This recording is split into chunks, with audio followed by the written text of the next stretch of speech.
hukum makhraj, dan hukum non-sukun dan tanwin.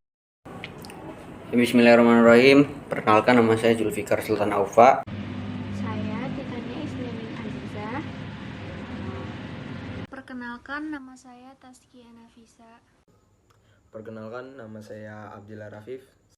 Perkenalkan, nama saya Bunga Dwi Ananda Sofiar. Ya, perkenalkan, nama saya Gilang Wikrama. Di sini saya akan menjelaskan tentang makhorijul huruf. Makhorijul huruf diambil dari bahasa Arab.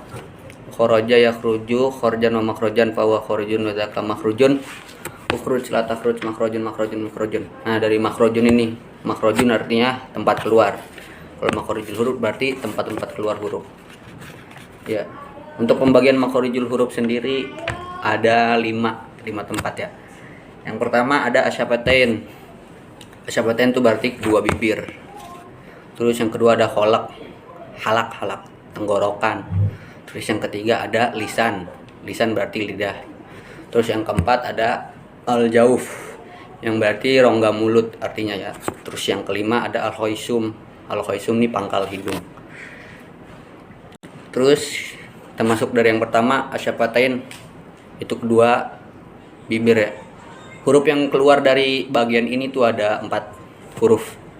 Yang pertama ada fa, kedua ada wa, yang ketiga ada ba, sama yang keempat ada mim. Terus selanjutnya halak, tenggorokan. Nah, kalau dari halak ini ada lumayan banyak sih. Dibagi lagi jadi 3. Yang pertama pangkal tenggorokan atau disebut dalam bahasa Arabnya ashkol halki ya. Terus yang kedua ada wastul halki, tengah-tengah tuh berarti di tengah. Terus yang ketiga ada adnal halki, di ujung tenggorokan. Nah, kalau untuk ashkol halki atau pangkal tenggorokan ya ada 2 huruf yang keluar dari situ. Yang pertama ada hamzah sama ha. Terus kalau dari tengah tenggorokan tuh wasatul halki itu ada 2 huruf juga, ada hamzah, ada ha sama ain. Terus yang ketiga ada adnal halki atau ujung tenggorokan. Ujung tenggorokan ini ada 2 huruf juga, 2 huruf. Ada go sama kho. Nah, terus kita lanjut ke bagian yang ketiga, tempat keluar huruf, ada lisan. Nah, lisan ini paling banyak huruf keluar dari lidah. Lisan atau lidah itu ada paling banyak, ada 18. Yang pertama. Terus di sini juga dibagi jadi 5 bagian kalau di lisannya. Ada pertama ada tepi lidah, berarti di ujung lisan tuh tepi. Terus ada pangkal lidah. Terus ada di tengah lidah juga ada. Terus di ujung lidah juga ada. Ternyata 4 doang, lidah 4 doang ya. Maaf. Terus yang pertama nih tepi lidah. Tepi lidah cuma ada 1 huruf yang keluar dari situ. Tempatnya nih ada huruf do. Nah, selain itu di tepi lidah udah nggak ada lagi. Jadi cuma 1 huruf doang. Terus yang kedua pangkal lidah. Kalau pangkal lidah nih ada 2 huruf. 2 huruf yang pertama ko sama kaf. Terus yang ketiga ada di tengah lidah, tengah lisan. Ada 3 huruf, ada ya, shin sama ja. Itu di tengah lidah. Terus kita masuk ke al-jauf atau rongga mulut. Dari rongga mulut nih cuma terdapat 3 huruf yang keluar dari situ. Yang pertama ada alif, yang kedua ada wawu, terus yang ketiga juga ada ya. Nah, terus kita lanjut lagi ke pangkal hidung atau al-khoisum. Nah, di sini juga apa sih? Kalau al-khoisum ini pengecualian ya. Pengecualian gimana maksudnya? Jadi cuma huruf-huruf gunah gitu yang ada tasjidnya yang keluar dari situ. Contohnya nun yang ada tasjidnya, inna. Nah, nunnya ini nih yang ada tasjidnya itu keluarnya dari situ. Terus ada mim yang bertasjid juga, imma. Nah, itu juga sama. Terus yang ketiga, nun yang dibaca idgham, bigunah, iklab, sama ikhfa hakiki itu keluar dari rongga hidung juga. Terus yang keempat ada mim sukun, ketemu sama mim atau enggak ba. Jadi mim ketemu mim di satu kalimat gitu, atau di lain kalimat bisa juga sih, atau enggak ketemu sama ba, itu keluar dari al-khoisum. Nah, mungkin sekian dari saya. Di sini saya akan menjelaskan tentang hukum nun sukun dan tanwin. Nun mati adalah nun sakinah. Nun mati adalah nun yang tidak berbaris dan menggunakan harokat sukun. Maka dari itu nun mati tidak bisa dibunyikan kecuali diawali dengan huruf lain.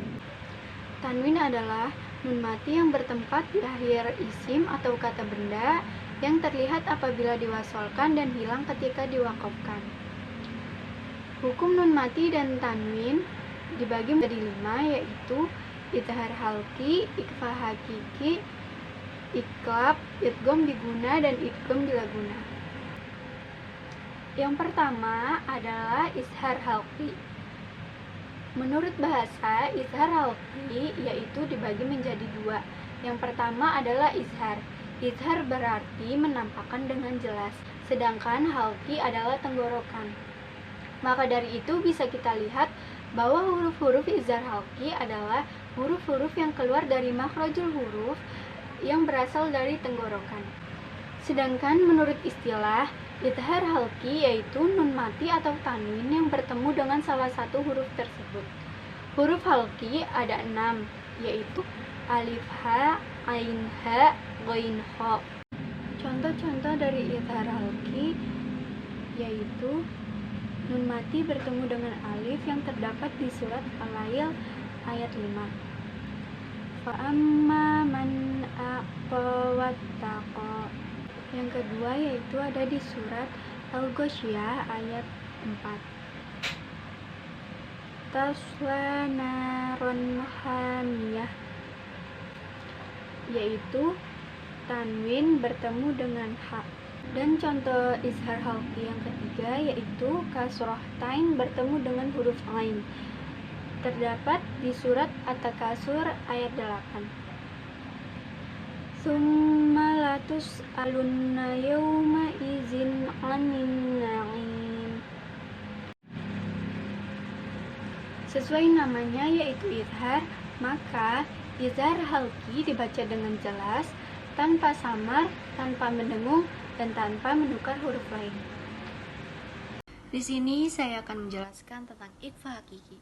Menurut bahasa, ikhfa berarti menyamarkan, sedangkan hakiki berarti hakikat, asli, atau sejati. Sedangkan menurut istilah, ikhfa hakiki berarti apabila ada nun mati atau tanwin yang bertemu dengan salah satu 15 huruf hijaiyah seperti ta, tha, jim, dal, zal, zai, sin, shin, sod, dot, to, zo, fa, kof, kaf.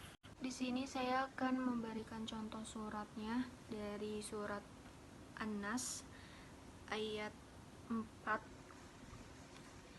Min syarril waswasil khannas.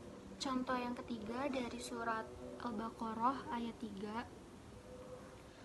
Allazina yu'minuna bil ghaibi wa yuqimunas sholata wa mimma razaqnahum yunfikun. Cara membacanya adalah menyamarkan nun atau tanwin menjadi seolah-olah dibaca eng. Saya dari kelompok 1 ingin memberitahukan tentang idgham biguna. Pengertian menurut bahasa, idgham berarti memasukkan, sedangkan biguna berarti dengan mendengung. Menurut istilah, idgham biguna adalah apabila ada nun mati atau tanwin bertemu dengan salah satu huruf hijaiyah, yaitu ya, nun, mim, waw. Contohnya seperti surat Al-Lahab ayat 1. Abillahabi watab. Lalu yang kedua surat Al-Quraish ayat 4 yang dibaca min ju'i wa amanahum min khauf. Yang ketiga ada surat An-Naba ayat 13 yang dibaca sirojau wahaja. Cara membaca sesuai dengan namanya yaitu idgham biguna, maka membacanya adalah memasukkan huruf-huruf idgham biguna ke dalam nun yang disukunkan dan tanwin dengan mendengung. Baiklah, saya akan menjelaskan tentang idgham bila gunnah. Menurut bahasa, idgham berarti memasukkan, sedangkan bila gunnah berarti tanpa mendengung. Menurut istilah, apabila ada nun mati atau tanwin bertemu dengan salah satu huruf hijaiyah, maka dibaca tanpa mendengung. Huruf idgham bila gunnah ada dua, yaitu lam dan ro. Contohnya, yang pertama di dalam surah Al-Ikhlas ayat 4 yang berbunyi walam yakul lahu kufuwan ahad. Di sini nun sukun bertemu dengan huruf lam, maka dibaca tanpa mendengung. Yang kedua, di dalam surah Al-Maun ayat 4 yang berbunyi fawailul lil musallin. Di sini tanwin bertemu dengan huruf lam, maka dibaca tanpa mendengung. Yang ketiga, di dalam surah Al-Humazah ayat 1 yang berbunyi wailul likulli humazatil lumazah. Di sini tanwin bertemu dengan huruf lam, maka dibaca tanpa mendengung. Sesuai dengan namanya, yaitu idgham bila gunnah, maka cara membacanya adalah memasukkan huruf-huruf idgham bila gunnah ke dalam nun yang disukun atau tanwin dengan tanpa mendengung. Sekian penjelasan saya. Terima kasih. Ya, saya ingin menjelaskan pengertian dari tajwid iklab. Menurut bahasa, iklab adalah salah satu bagian dari hukum nun mati dan tanwin. Menurut bahasa, iklab artinya mengganti, sedangkan menurut istilah ilmu tajwid, iklab artinya mengganti bunyi bacaan nun mati atau tanwin menjadi mim apabila huruf sesudahnya adalah huruf ba. Biasanya ditandai dengan huruf mim kecil, atau biasanya bentuk huruf mim yang berdiri, yang menandakan bahwa kalimat tersebut terdapat hukum bacaan iklab. Dan menurut istilah iklab adalah suatu hukum bacaan Al-Quran yang terjadi apabila nun mati atau tanwin bertemu dengan satu huruf saja, yaitu huruf ba. Di dalam bacaan ini, bacaan nun mati atau tanwin tidak lagi dibaca sebagai nun atau tanwin, berubah menjadi bunyi huruf mim. Huruf iklab ada satu, yaitu ba. Contohnya ada di surat Al-Baqarah ayat ke-51 yang terdapat pada min ba dihi. Yang kedua, surat Al-Imran ayat ke-162 yang terdapat pada kamang baha, dan surat Ali Imran ayat ke-152 yang terdapat pada ming ba di. Dan cara membacanya sesuai dengan namanya, yaitu iklab pada, maka cara membacanya dengan membalik nun yang disukun atau tanwin menjadi seperti huruf M. Makasih.